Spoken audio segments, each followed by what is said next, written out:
Oil. Time to start this car. Get her done.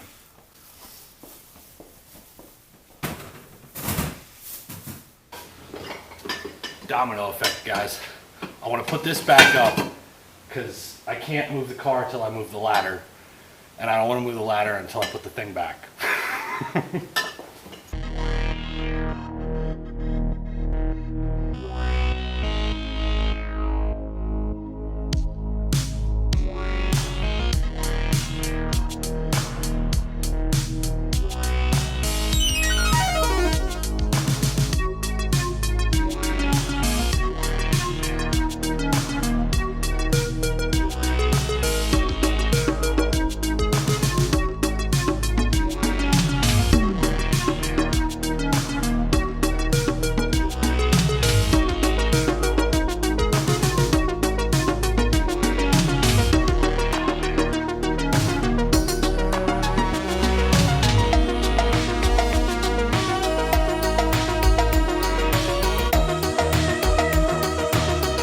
Alright guys, so next step, we're going to change the oil because this thing's been attempted to be started so many times.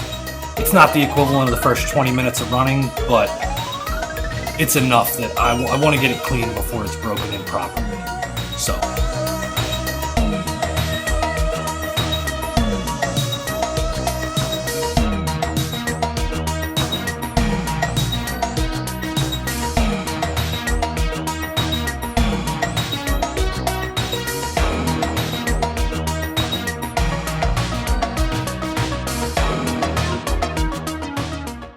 Now, typically, I would want to do an oil change when the car was warm so it would flow out better, but I don't want to run it any longer without it being part of the proper break-in procedure. What you want to do is, you want to run the cheapest oil you can get. Run that for 20 minutes at 2,000 to 3,000 RPM. It can idle at some of that point. You don't have to be like, oh my God, it's not 2,000 RPM. But for the majority of that 20 minutes, have it at 2,000 to 3,000. Keep an eye on all the temperatures, make sure nothing's leaking. Really, really helps to have somebody there with you.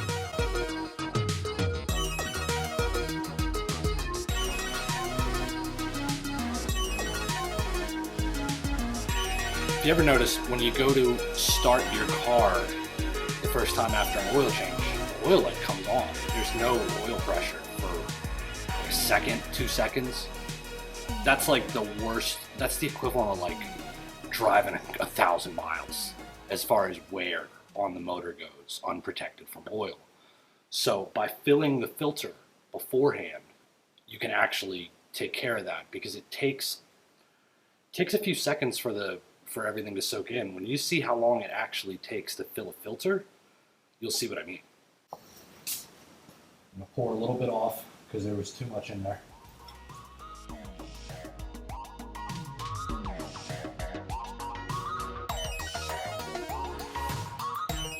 Coming down.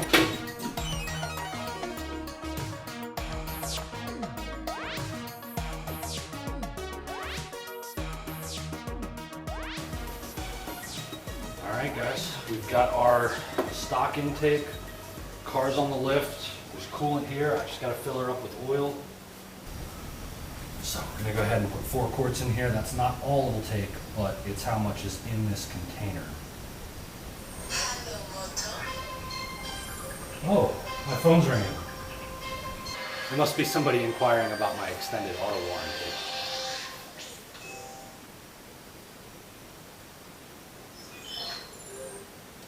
It's either that or student loan debt forgiveness. That's like literally the only reason my phone is ringing in the last 5 years.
Alright, so changing plans. It's still leaking in the back.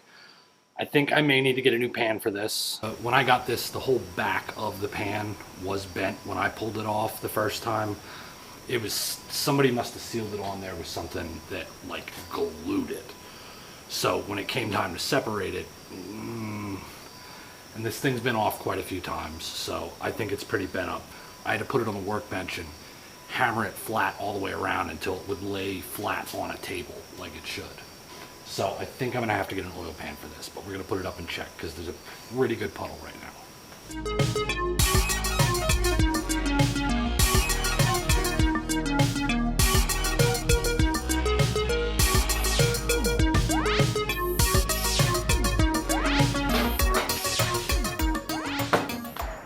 Yeah, it's the pan. Flywheel's dry. I mean, it's got one drop over on a corner that splashed from where the corner of the oil pan's leaking. So, just wasted a bunch of oil. I can afford that.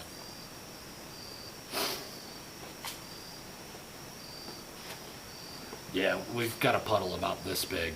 I mean, you can see it, it's right. Wait, everything's backwards. There. And a little one next to it there. And that's because it's running down on two different subframe bolts, so it's getting two different drops. Son of a bitch. Nothing's ever easy. Nothing good's ever easy.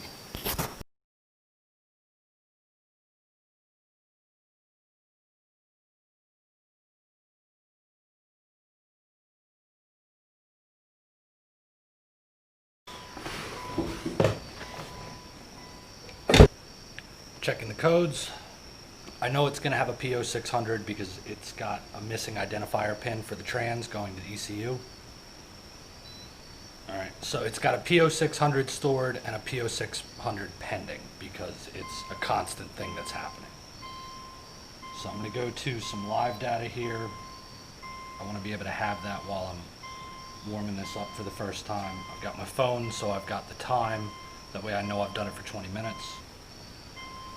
Here we go. Starting at 8:11, so we're going to run it till 8:30.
All right, guys. First things first, we're going to take off the trans bolts and the motor mount bolts.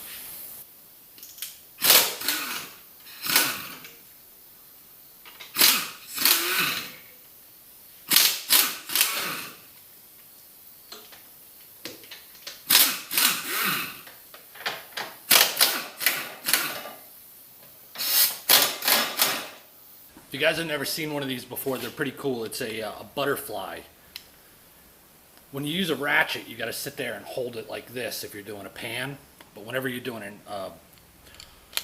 an engine pan or a trans pan, it's really easy to just hold this. And if you have a really long extension, you can even hold it down here. And you hit this for forward and that one for reverse. Pretty simple.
We're gonna put some oil in this. It's the next day, so the pan is dry. I did not want to put any oil in there while the RTV was still wet.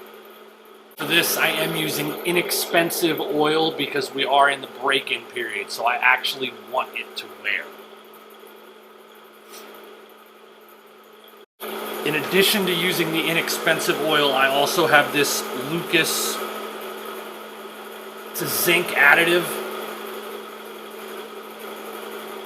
It's basically going to turn this regular oil into break-in oil, like specific break-in oil.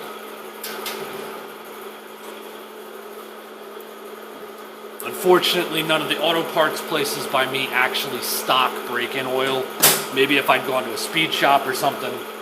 Alright guys, so we've got our new perlator filter that is pre-filled with this oil. We've got another 4 quarts in there on top of that, plus this. That should be pretty close to the oil level. It may be a quarter of a quart off. So we're going to go ahead and start it up and check the level.